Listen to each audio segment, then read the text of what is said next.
Assalamualaikum warahmatullahi wabarakatuh. Nama saya Noval Nazif. Sini saya akan menjelaskan tentang pembagian hadis berdasarkan kualitas sanad. Jadi hadis sahih itu ialah hadis yang disandarkan kepada Nabi Muhammad SAW yang sanadnya bersambung, perawinya adil, dobit, tidak ilat dan tidak syadz. Contoh hadis sahih ialah dari Aisyah radhiyallahu anha, Rasulullah sallallahu alaihi wasallam bersabda, "Man amila amalan laisa alaihi amruna fahuwa raddu." Artinya, barang siapa yang mengerjakan suatu amal perbuatan yang tidak ada contohnya dari kami, maka amal perbuatan itu tertolak. Hadis riwayat Muslim nomor 1718 dalam Kitabul Aqdawiyah. Hadis itu sahih karena sanadnya bersambung, perawinya adil, dobit, tidak ilat dan tidak syadz. Kemudian hadis sahih ini terbagi menjadi dua. Yang pertama hadis sahih li zatihi, artinya sahih karena zatnya. Maksudnya sahih cukup dengan hadis itu saja sudah cukup kuat. Kemudian yang kedua hadis sahih li ghairihi, maksudnya artinya sahih dengan hadis yang lain. Artinya ada hadis yang lain menguatkan kepada hadis itu agak menjadi, kemudian dengan hadis yang lain itu hadis tersebut menjadi sahih. Kemudian tentang hadis hasan. Hadis hasan ialah hadis yang berisi informasi tidak bohong, tidak bertentangan dengan Al-Quran dan hadis, informasinya kabur dan memiliki lebih dari satu sanad. Contoh hadis hasan ialah diriwayatkan dari Imam Tirmizi dari jalur Muhammad bin Amr dari Abu Salamah dari Abu Hurairah.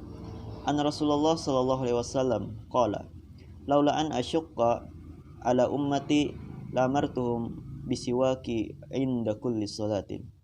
Artinya bahwa sesungguhnya Rasulullah sallallahu alaihi wasallam bersabda, "Jika aku tidak keberatan pada umatku, niscaya aku akan memerintahkan mereka untuk bersiwak setiap kali melakukan salat." Kemudian hadis hasan ini terbagi menjadi dua bagian. Yang pertama hadis hasan li zatihi, artinya hadis ini sanadnya bersambung, perawinya adil, dan tingkat kedobitannya di bawah dari hadis sahih. Tidak juga syadz dan tidak juga ilat. Kemudian yang kedua yaitu hadis hasan li ghairihi. Hadis ini sanadnya ada suatu perawi yang tidak diketahui jelas keadaannya, tidak, kedobitannya juga kurang atau yang lainnya. Contoh yang saya berikan tadi termasuk dalam kategori hadis hasan li zatihi. Kenapa? Karena Muhammad bin Amr adalah seorang perawi yang tidak diakui kedobitannya atau memiliki hafalan yang buruk. Tingkat kedobitannya di bawah dari tingkat hadis sahih. Kemudian tentang hadis dhaif. Hadis dhaif ialah hadis yang tingkatan kedudukannya di bawah hadis hasan atau tidak memenuhi syarat sebagai hadis sahih dan hadis hasan, maka hadis itu disebut hadis dhaif. Contoh hadis dhaif diriwayatkan dari Anas bin Malik dari Rasulullah sallallahu alaihi wasallam. Beliau bersabda, "Thalabul ilmi walau bisin." Artinya tuntutlah ilmu walaupun sampai ke negeri Cina. Ini hadis adalah dhaif jiddan atau lemah sekali. Bahkan sebagian para ahli hadis mengatakan bahwa hadis ini adalah hadis yang batil. Tidak ada asal-usulnya.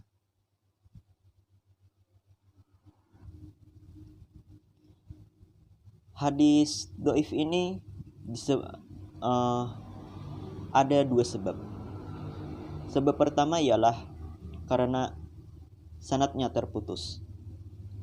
Sebab putus sanadnya ini terbagi menjadi 5 hal. Yang pertama, mu'allaq, artinya terputus sanadnya dari awal, yaitu guru pentakhrij hadis terputus satu atau lebih berturut-turut.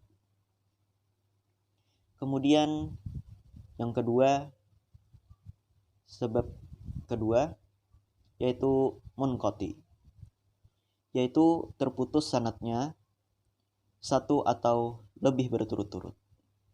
Yang ketiga, mu'dal, yaitu sanadnya terputus 2 atau lebih berturut-turut. Kemudian mursal.